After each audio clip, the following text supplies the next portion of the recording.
सदरील आपले मौलाना साहेब होते, ते रस्त्यावर जात असताना फक्त त्यांची दाढी टोपी बघून त्यांना मारहाण करण्याचा प्रयत्न करण्यात आला आणि त्या संदर्भात आज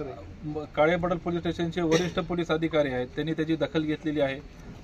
आणि हा फक्त कुठल्या एका समाजाचा विषय नसून आता या ठिकाणी जर आपण पाहिलं तर आमचे ज्यावेळेस कळालं की असं झालेलं आहे, कारण CCTV फुटेज म्हणजे व्हायरल झालेत आणि जसं आम्हाला कळालं, फक्त मी नाही साहेब, मी ॲडव्होकेट तौसिफ शेख स्वतः, ॲडव्होकेट सूरज जाधव, ॲडव्होकेट स्वप्नील गिरमे, क्रांती साने,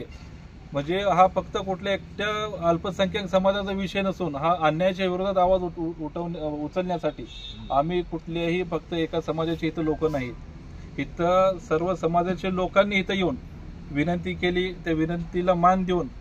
स्वतः पाटील साहेब इथं आले. आता वेळ जर पाहिली तर रात्रीचे 12:15 झाले, तरी वेळेची पर्वा न करता सर्वांचा मान सन्मान ठेवण्यासाठी, गुन्ह्याची दखल घेण्यासाठी स्वतः पाटील साहेब इथं